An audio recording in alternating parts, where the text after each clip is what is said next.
Let's do history of Japan. Fuck it. Japan is an island by the sea filled with volcanoes and it's beautiful.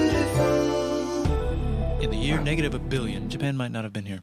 In the year -40,000, it was here, and you could walk to it, and some people walked to it. Then it got warmer, some icebergs melted, it became an island, and now there's lots of trees, because it's warmer. So now there's people on the island, they're basically sort of hanging out in between the mountains, eating nuts off trees, and using the latest technology, like stones and bowls. Ding dong, it's the outside world, and they have technology from the future, like really good metal and crazy rice farms. How long do you reckon it takes them to make these videos? I think quite a lot. Quite a Fucking long time. forever. Each one of these Now you like can make edits. a lot of rice It's really, so really quickly. insane. That means if you own the farm, you own a lot of food, which is something everybody needs to survive. So that makes you king. Well, we never followed Twitch chat, do you? Smiley face. Rice farming and we'll do a rice bit of both. kingdoms spread across the land, all the way to here. The most important kingdoms were here, here, here, here, here, here, and here. But this one was the most important, ruled by a heavenly superperson, or emperor for short. Knock knock, get the door, it's religion. The new prince wants everyone to try this hot new religion from Biekt. Please try this religion, he said. No, said everybody. Try it, he said. No, said everybody again, quieter this time. And so the religion was put into place, and all the rules that came with it. Then the government was taken over by another clique, and they made some reforms, like making the government govern more, and making the government more like China's government, which is a government that governs more. Hi, China, they said. Hi, dipshit, said China. Can you call us something else other than dipshit, said Japan. Like what, said China. How about sunrise land, said Japan. And they stole China's alphabet and wrote a book about themselves. And then they made lots of poetry and art and another book about themselves. Then they stopped moving the capital every time the emperor died and kept it in one place for a while, right here. And they conquered the north, finally. Get that squared away. A rich hipster named Kukai is bored with modern Buddhism, visits China, and learns a better version, which is more spiritual. Comes back, reinvents the alphabet, and causes art and literature to be great for a long time. And the royal palace turned into such a dream world of art that they really didn't give a shit about running the country. So if you live outside the palace, how are you supposed to protect your shit from criminals? Hire a samurai. Everyone started hiring samurai.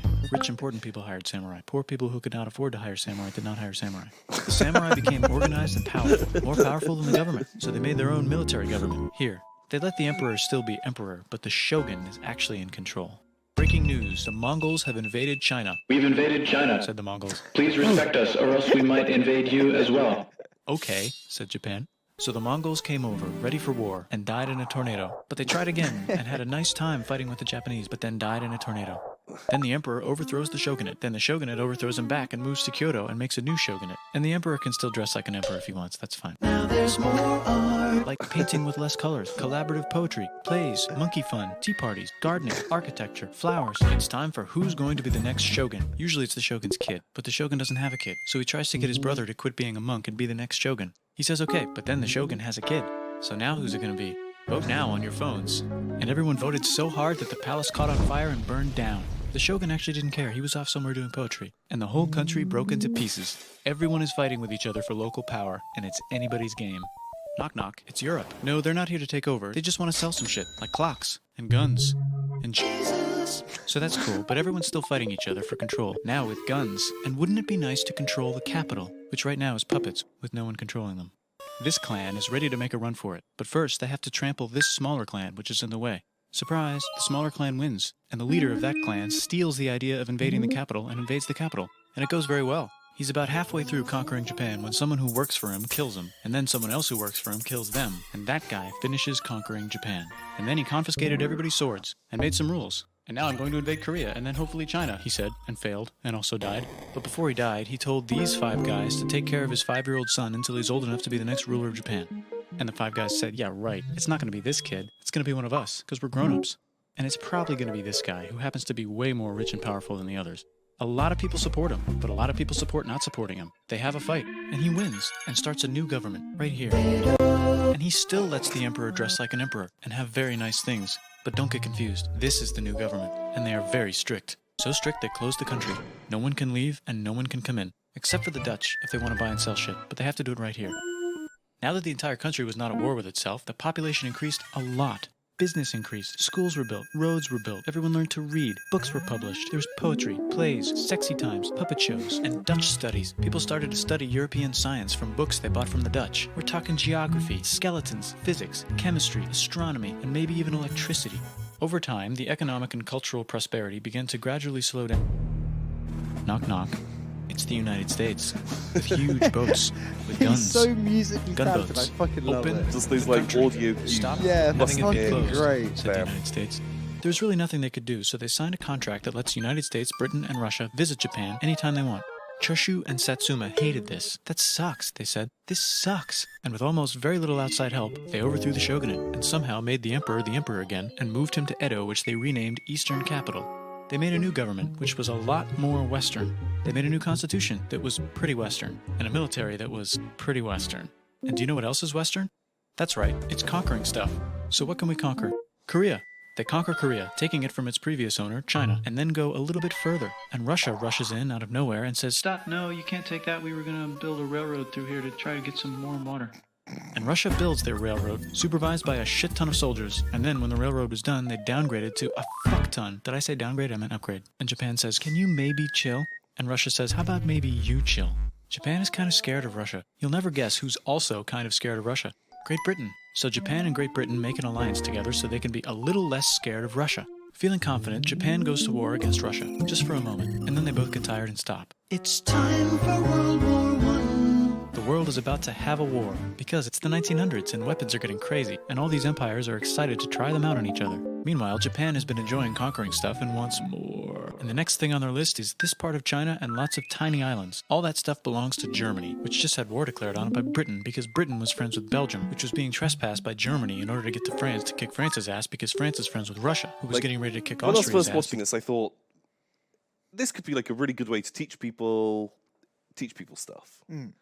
Like, you know, get kids to learn about Japan. Although now I think back to like 3 minutes ago, I don't remember anything about fucking Japan. It's so fast.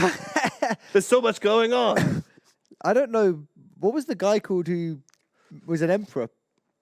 I don't know. He was a guy. I've got no idea. It's a great video, though.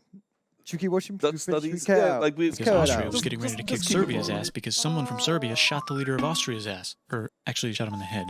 And Britain is currently friends with Japan. So you know what that means. Duh, Japan should take the islands. Which they wanted to do anyway. So they called Britain on the telly to sort of let them know. And then they did it. And they also helped Britain a little here and there with some errands and stuff.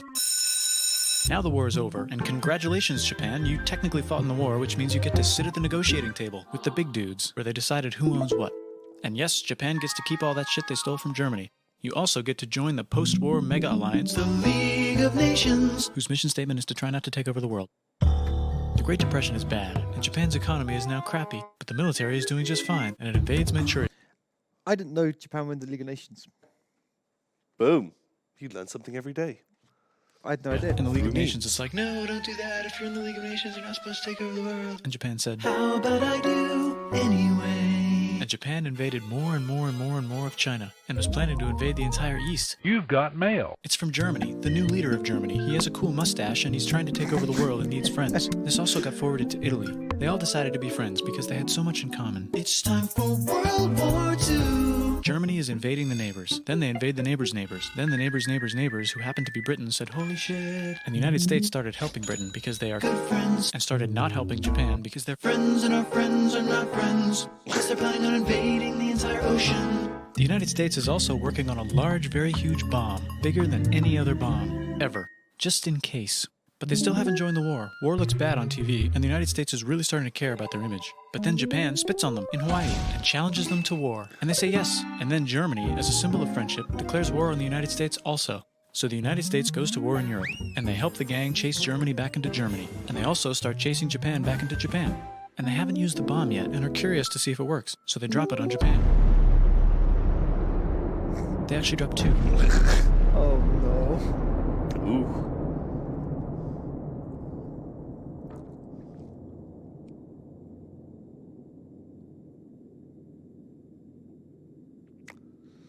The United States installed a new government, inspired by the United States government, with just the right ingredients for a post-war economic miracle. And Japan starts making TVs, VCRs, automobiles, and camcorders as fast as they can, and also better than everybody else. They get rich, and the economy goes wild, and then the miracle wears off. But everything's still pretty cool, I guess. Bye. They made anime. They made anime. And that's how anime happened, Tom. Wow. That's the history of anime. And that's how we got animes. My God.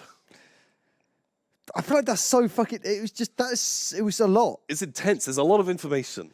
I can only retain Will like, Wirtz is fucking great. I can only retain like 3 things. He's great. He's a great guy. Yeah, really good. Super talented. Like those videos are super high effort. Man, I feel like he is one of the coolest YouTubers. It's that a is cool. possibly. It's a style. It's a theme. It's a vibe. Holy shit! He's really got that angle down.